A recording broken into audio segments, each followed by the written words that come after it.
My name is Susan Minuk with the Canadian Jewish News.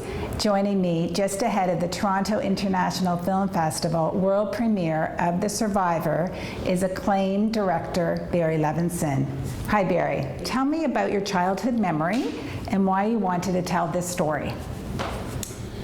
Well, in childhood memory, about 1948, 1949, I was a little kid, and I lived with my parents, my grandparents, and a man came to the door, and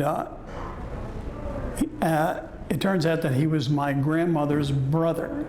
I never knew that she had a brother. She never talked about her brother. There was never any mention of a brother, and suddenly there he was. And so he stayed with us for a few weeks, and we had a small house, and they put him in my bedroom on a cot on the other side of the room.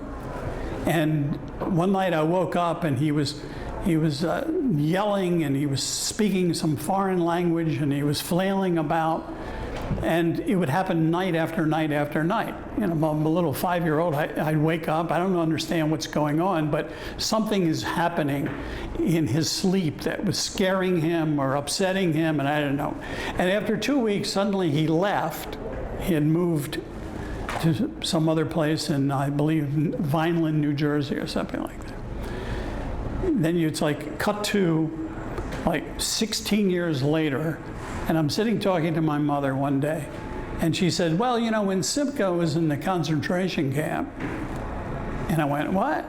And that was his name, and I said he was in the camp, and then suddenly I went, well, that's what he must have been doing in those nightmares in the bed on the other side of the room.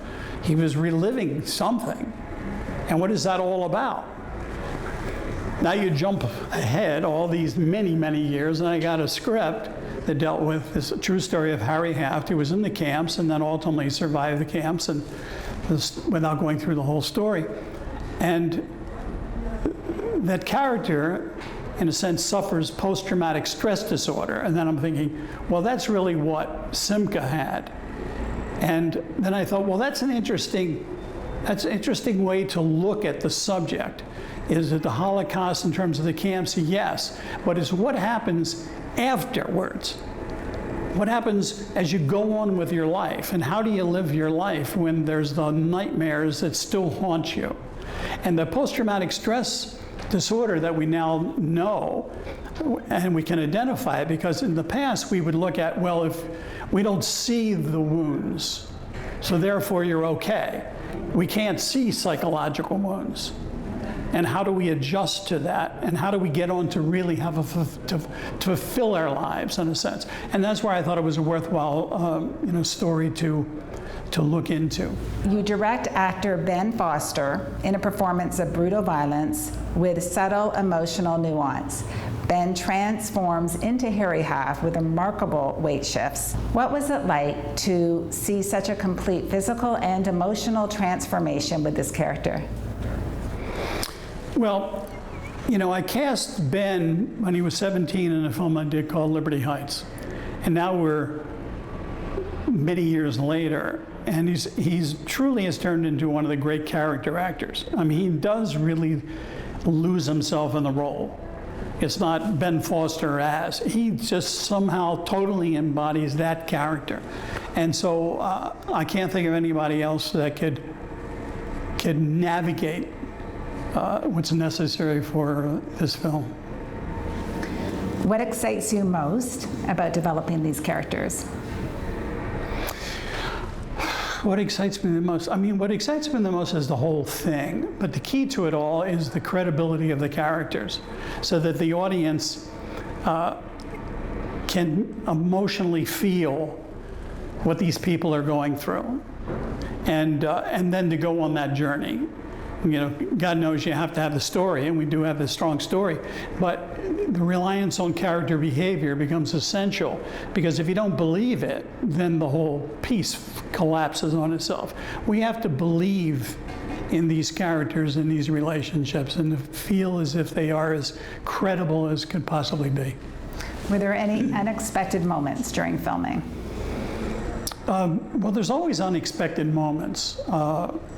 Or sometimes you create unexpected moments. Sometimes you say, well, what happens if we do this instead of that?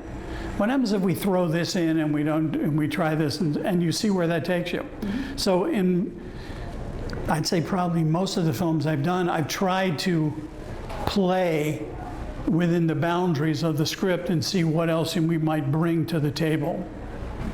What were the challenges in making this film? Well, we're dealing with 3 time periods. We're dealing with the black and white aspect of the camps. We're dealing with the late 40s, early 50s, and we're dealing with the 60s. We got 3 time frames that take place over the course of it. So just the logistics of it all are fairly complicated.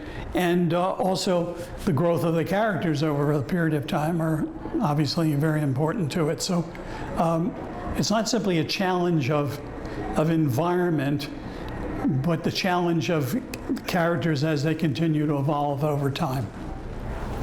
When Harry Haft was preparing to fight Rocky Marciano, he was having flashbacks to the Death March, as though he knew he was going to be defeated. That seems both symbolic and intentional.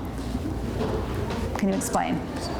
That's part of the struggle that he goes through. And one of the key moments in his life, is the Marciano fight becomes the essential thing. And he's thinking about the death marches, am I going to survive? So somehow those things start banging around in his head, that past and present are colliding with one another. Mm-hmm. And the emotional toll that it's taking through the course of that fight. So you recreated the infamous work camp Jaworzno, where Harry trains and fights. Every detail of the camp was constructed, from the real concrete pillars and barbed wire enclosures to the 100-ton slag of coal that was brought in from Poland. Why was it so important to replicate this perfectly? Well, I think we wanted to just make it look credible, even though it's only, maybe 25 minutes of the film. But you wanted to feel so credible that when we're flashing back to these things, you're going to buy it and be haunted by it, and as he is haunted by it. So you understand the level of trauma that he can't seem to put aside. So these are the building blocks. To wrap up our time together, we know Harry Haft was a survivor. Do you think he was also a hero or a villain? I think he was a human being that had to struggle with trauma and ultimately come out the other side.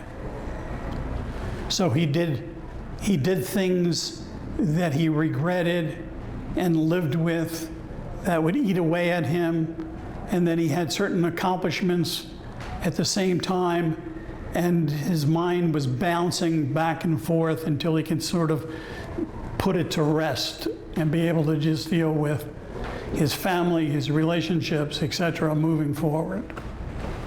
Such an important film, Barry. Thank you so much for Thank you. with the CJN. Shana Tova. Thank you very much. Thank you.